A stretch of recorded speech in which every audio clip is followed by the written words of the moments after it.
We're there. Okay. Thanks, Emily.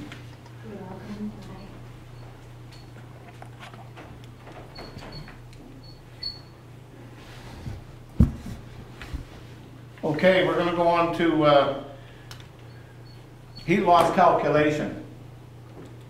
Okay. Is this in section system? This one is under F.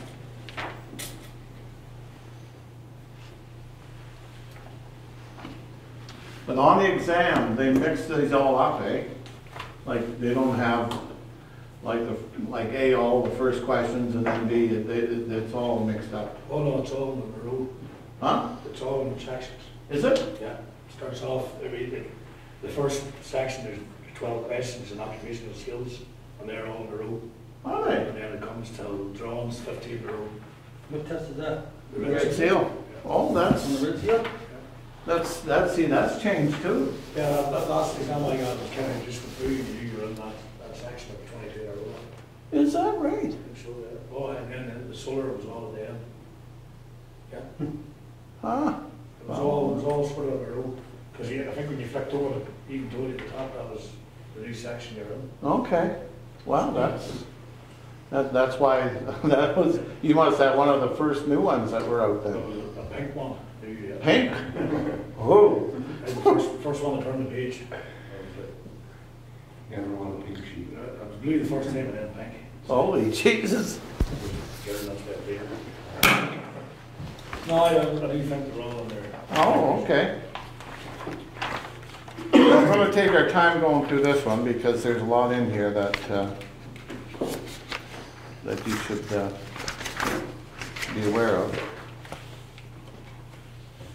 Heat loss calculation, and I guess the big thing is it doesn't really. Aaron is there too. He just didn't saying he's not there.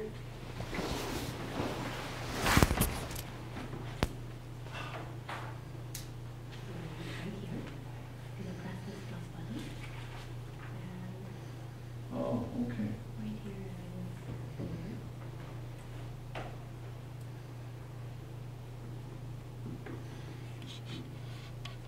join the call. So he's inviting you. All you do is press the plus button. Okay. There. So both of them. Are you there, Aaron? Okay. Heat loss calculation. That's what we're doing now.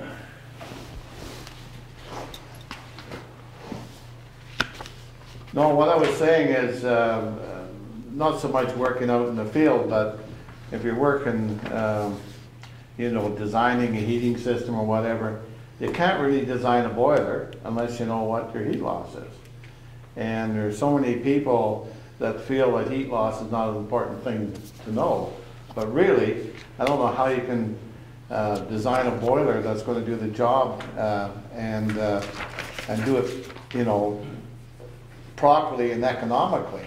I mean, so many people I've met, what size boiler do you need? We'll just use a 150,000 BTU boiler, and you only need maybe a 90.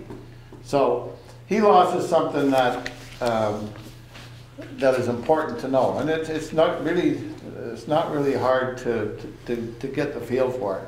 It's just a matter of knowing how to work the figures. So calculating heat loss, page 2.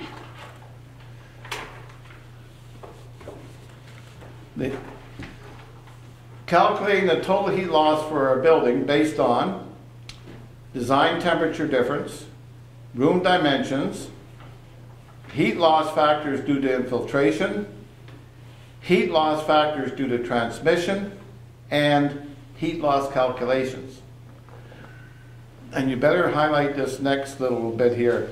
The amount of heat flowing from the outside or cooler area is known as transmission heat loss and is expressed in BTUs an hour.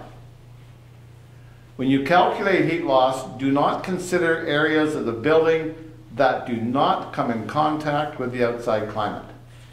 If there's a room in the middle of the building, you don't include it in your calculations. Therefore, in the series of examples that follow, there will be no calculations for heat losses for the floor of an office or reception area. And what they're talking about here is when we're talking about floor losses, if there's a basement below a floor, you don't include the floor in your calculations either, because the basement area is heated, okay, in most cases. So we're not worried about the floor too much. So here we have a sample building located in Grand Prairie, Alberta.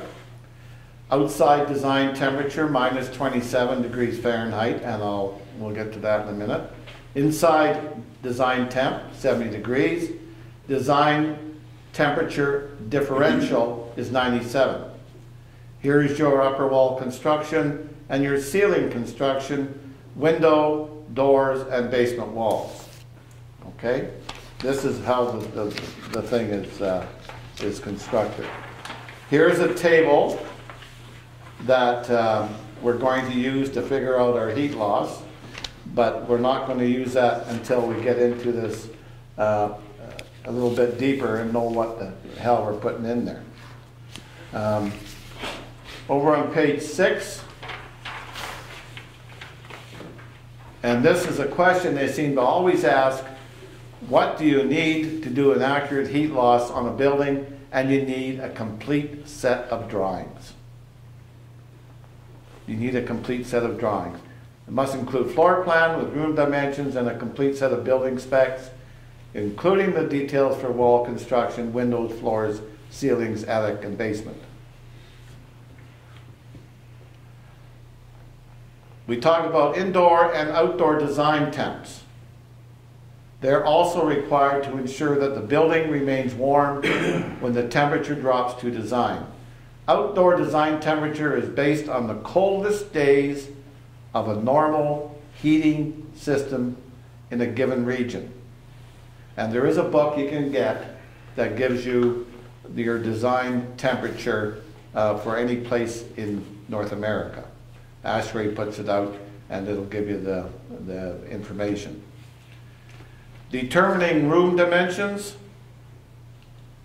Using the plans or by directly measuring the rooms or speaking with the owner or builder, record the measurements of each room in the project as shown in Table 3. These room measurements include the width, length, and height of each room. Metric measurements should be converted to imperial, and it is recommended that all of your measurements be to the nearest 3 inches or 0.25 of a foot. This is done to simplify your calculations. If the room has a closet, and a closet has an outside exposed wall, include the length of the exposed closet wall in the room dimension. If the room has a sloping ceiling, use an average ceiling height for your measurement. The form, and that was the one back a few pages, has a place for you to indicate which walls are exposed to outside or unheated influences. For each room, record the wall dimensions of the exposed wall, and for walls that are only partially exposed, record only the length, width, or height of the exposed portion.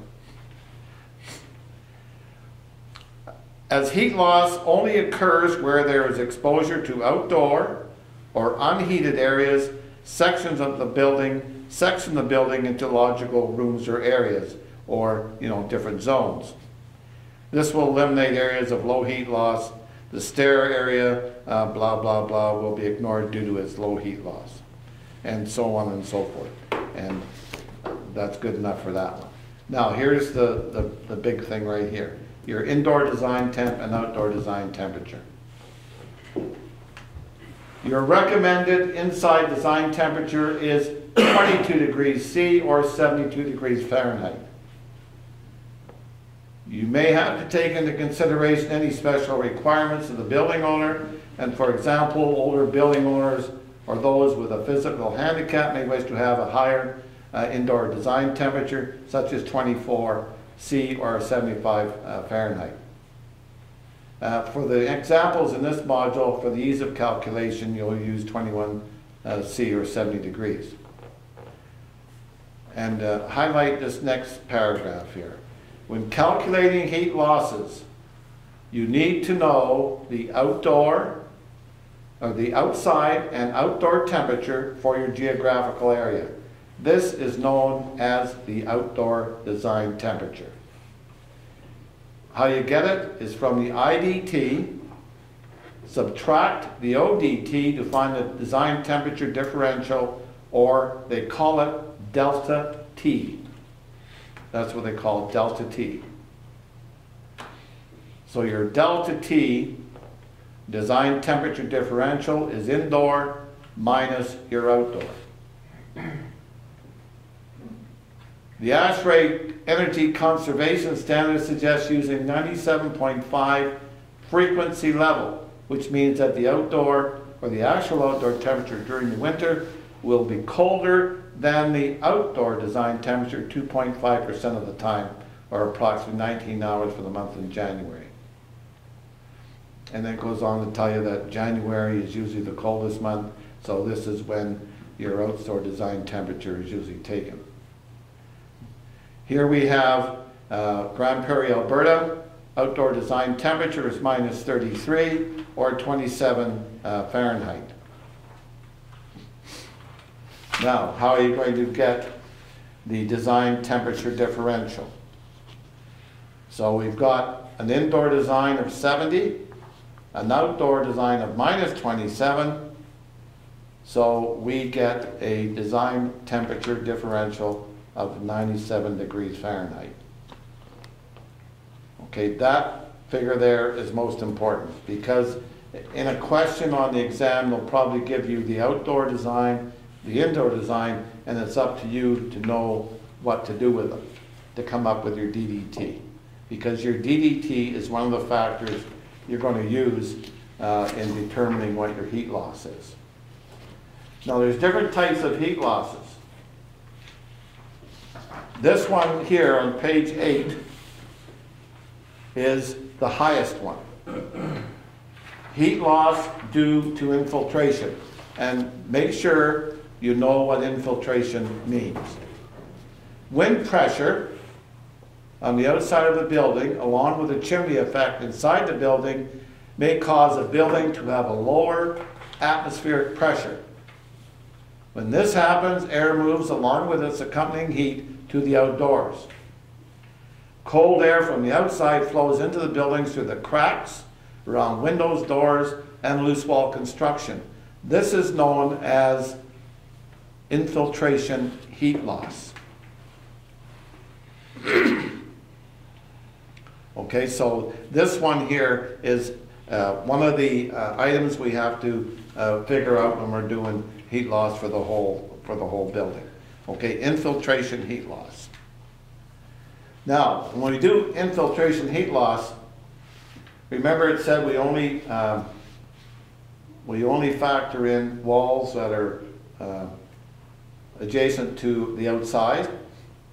But when we're doing infiltration heat loss, we have to factor in the whole cubic area of that particular room. And if we have a room that, say,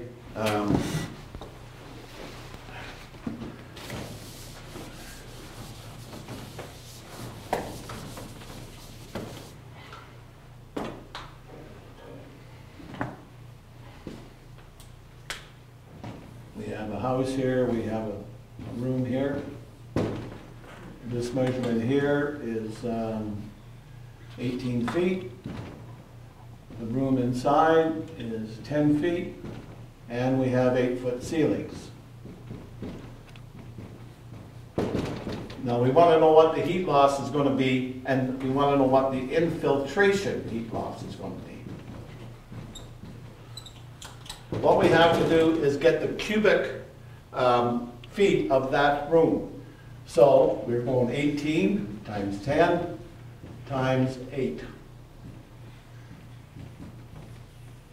0. right? So that'd be 640. So we've got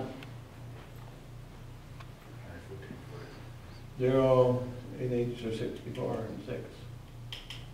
Is that not right? 1440? That's right, so 1,440 cubic feet. Now we have to multiply this by the different factors we're going to use. One of them is our DDT. And in this case, we said it was, what was the DDT for Grand Prairie? 97? 97 degrees. 97 times 1440 times, and there's some other things we gotta work in there. So infiltration, just remember, infiltration is cubic feet. You have to take the cubic foot of the room. And there's some other heat losses we have to figure out too, but they don't involve cubic feet. Infiltration, cubic feet. Let's go on a little further and make more sense. Okay, heat loss, mechanical ventilation. From what I can remember, there's nothing involved in mechanical ventilation. Heat loss through ceilings. Okay, and here it's a little different than the infiltration heat loss. All we're looking for is square footage. So in this case, our heat loss through this ceiling would be 8 times 10 would be 80 square feet. Okay, so we're just doing a square foot there. I know the questions they asked on the exam, so just bear with me and I'll show you which ones they are. Heat loss through windows. Here again, you have to take the square footage of the window and you use your DDT and another factor that I'll show you. Heat loss through walls. Now, this is one of the exam questions that we had. Heat loss through walls. So in this case, we're going to look at this room here. What would be the heat loss through that outside wall? What would be our square foot? 180 square feet. Okay, so we're only talking about the actual wall. We're not talking about any other part of the room. Outside wall, 180 square feet times our DDT of 97. Okay, so far so good. Now that's called transmission heat loss. That's not called infiltration. That's called transmission heat loss.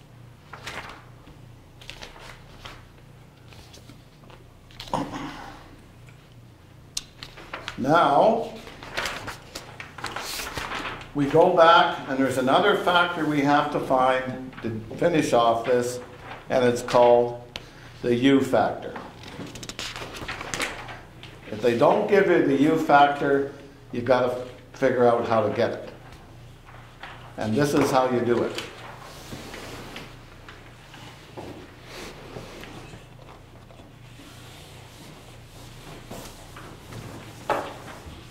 Let's say we have an outside wall and we've got, it's a 2x6 construction. We've got vinyl siding. We've got plywood, say 1/2-inch ply. We've got 1/2-inch gyprock, and we have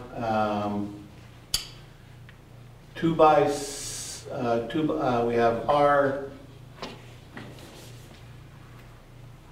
R40, no, R20 insulation.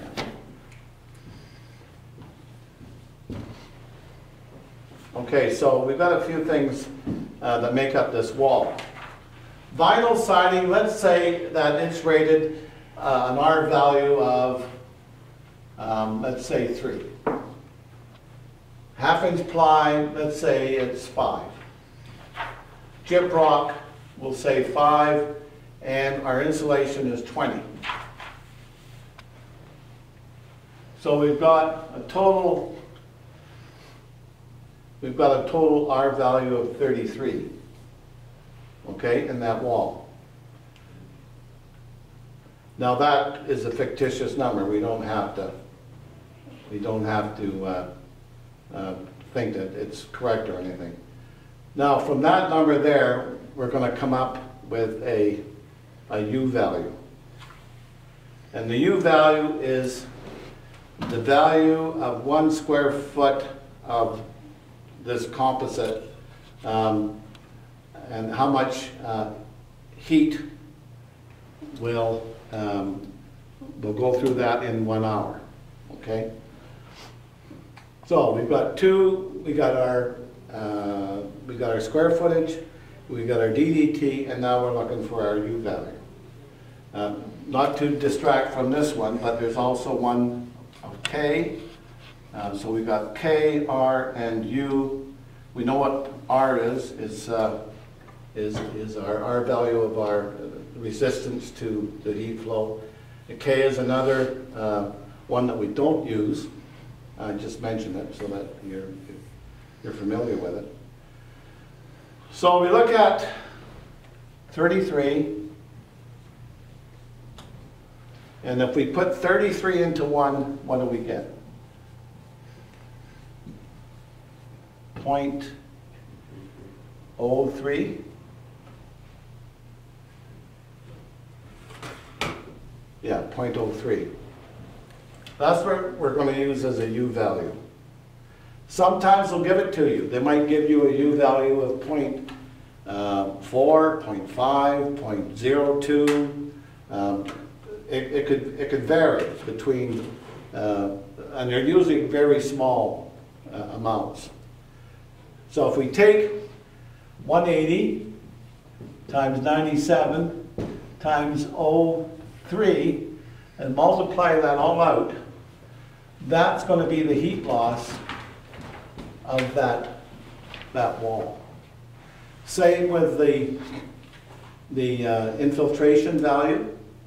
Okay, 97 times 1440 times 0.3, that'll give you the heat loss of the infiltration factor. The thing is, when you're adding these all up, you've got to add up the total heat loss for the room. You've got to add up this heat loss and your infiltration heat loss, and there's one more. What would it be? Your windows or doors, eh? Okay, and here again, they'll give you a U factor for getting the heat loss. Say you've got a window and it's 36 inches by 48 inches. Our DDT stays the same, 97, and say it's a double glazed window, they're going to give you a U value of 2. So we've got 3 times 4, 12 square feet, times 97, times 0.02. That'll give you the heat loss of that window. It's quite simple, actually, once you have all the figures in place. Now, when you're doing an outside wall, and what kind of heat loss was this one? Transmission. Say you have a window in it. So what you have to do is subtract 36 square feet from your, whatever the square footage we got there, 180. Okay, and do those two separately then, so that you come out with an accurate heat loss for that thing. The question they asked you in the exam, and I think it's probably the same, it was very simple. It was, what would be the transmission heat loss of an outside wall that was 8 by 12 with a DDT of 97 and a U factor of blah, blah, blah. They gave you everything, and all you had to know is that you had to take all these items and multiply them together to come up with the heat loss. The other one they had in was the infiltration one. They didn't make you do a whole house, is what I'm saying.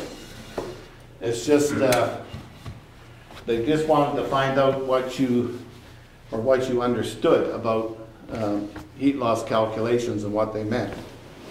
So you need, in most cases, square footage, DDT, your U factor, and for the infiltration, it's going to be cubic feet, right? Okay. Now I know that's I could spend 2 days on this with drawings and everything else, but we just it's not a how would you say a high priority one. But the fact is, you got to know how to do it. U factor, remember, is derived from how the wall's made up.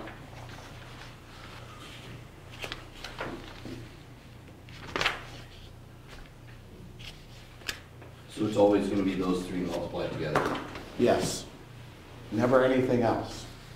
If it's a ceiling, then it's square footage. If it's an outside wall, it's square footage. If it's a floor, it's square footage. If it's unheated below. If you have a radiant heated floor, then of course it doesn't work into it because it's heated, so you don't work it. And then for cubic is for infiltration? For infiltration only. Okay. Okay. And that's basically all you have to know about that. And like I say, if you don't give you the U factor and they give you all the different R factors, you add them up and divide them into one. Okay, and that's how you get your U factor. Right. It's pretty easy. And that's all they'll ask you on it. Do you remember anything in the exam on heat? I think there was questions we got to those. Okay. Okay. You hadn't done it before. Do you understand what I'm saying there? Yeah. Yeah, okay. And just look on page 14 there, table 22, you'll see some of the other outside design temperatures for different parts of Alberta here. So you got to know what your outside design temperature and your inside, and then of course do the math.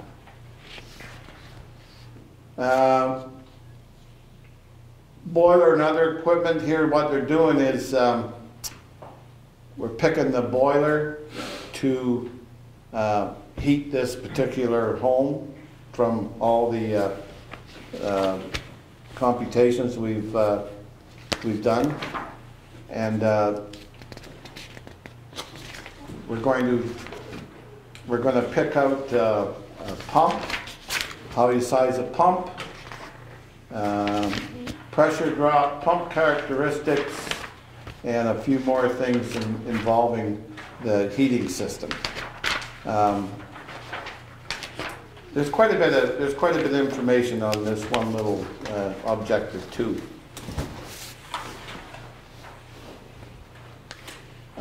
Baseboard radiation. And we all know what it is. Probably all installed it. The first paragraph here, baseboard radiation is generally selected from the building based on the calculated total heat loss using a standard 20-degree temperature drop.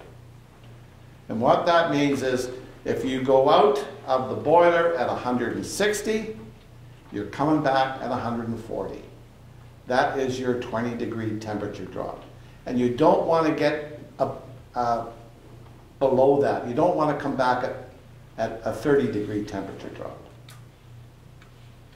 It's not sized or calculated properly if that's what you're coming back at.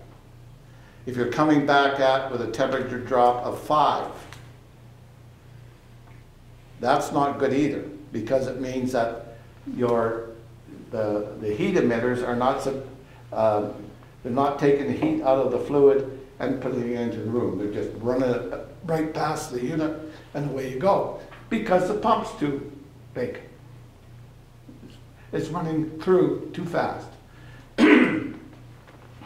And the same thing, you're coming back at 30, then your pump's not running fast enough, or you've got another design problem. 20-degree temperature drop is the best one to have. Is there a tolerance in that? Like, You could go, say, you could go down to 10 or maybe up to 25, but that's what you're aiming for. If all your calculations are done right, that's usually what you'll come back. If your boiler is sized properly, like if your boiler wasn't sized properly and you had some really cold weather, all of a sudden your temperature drop's going to increase, isn't it? It's going to come back at minus or at 30 degrees differential, and you don't want that, because the heat emitters at the end of the zone are not putting out enough heat, so you're going to be cold. There's a way of getting around it. You increase the heat going out of the boiler. If you're going out of the 160, then you jack it up to 180 and try and take into account the heat loss from the extra cold weather. Ideally, you should be around 20. If you're one side or the other, it's not a big deal.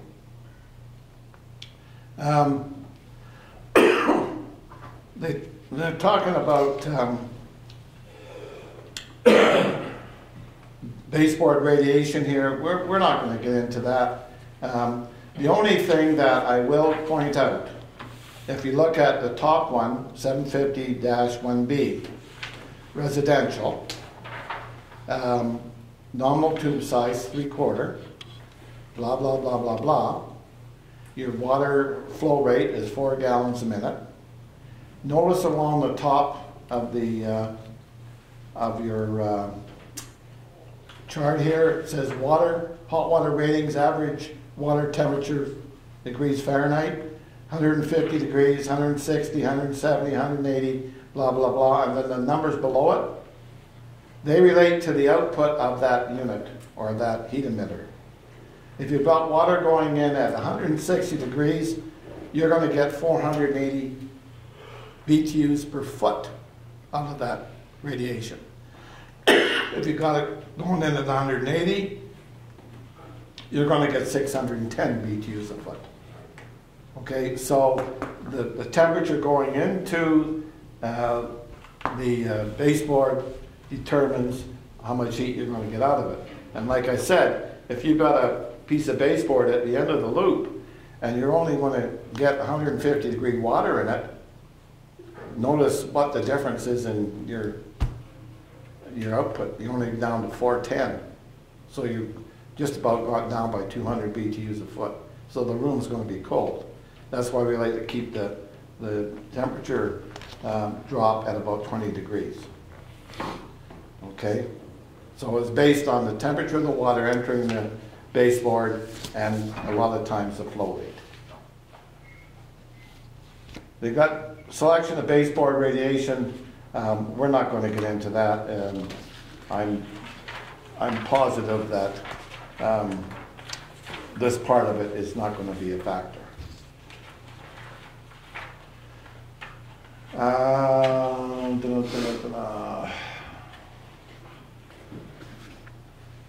Okay, go to 16. Selection and sizing of hot water heating boilers. There's some different terminology here that you may not have heard before, and probably you probably have. Manufacturers rate hot water boilers in terms of their input ratings in either BTUs or MBH, or thousands of BTUs, and their IBR net rating. Now, what is an IBR net rating? The amount of heat energy that will be transmitted to the hot water from the input fuel after losses such as stack losses and system losses are taken into account. So it's the net rating that that boiler is going to put into the system. It'll produce more heat than this, but it's not usable heat for the system. And then they talk about the physical size is also important as well. This example of sizing a hot water boiler over on 17 assumes the total heat loss for a building to be 63,744 BTUs an hour. And of course, there's all sorts of different boilers that'll do that. Manufacturers of hot water boilers show the input rating of the boiler, which is the amount of fuel the boiler will consume in 1 hour. That's the input rating. Output rating. The output rating, which is the total BTU that the boiler produces after stack and jacket losses are removed, and the IBR net rating that allows 15 to 20% for transmission losses.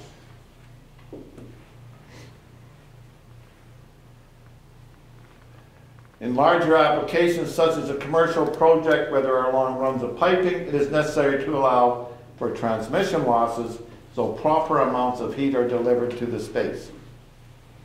In residential applications, heat loss through transmission is not normally a factor. Due to the piping, heat loss remains inside the building. Use a net rating column for this small commercial application. The hot water boiler model that most closely matches the required 63,774 BTUs is the 204, which has an output of 96. Okay, so 204, 96. Now, is there any other boiler that you feel that's going to do the job that we could go to? We certainly aren't going to go higher.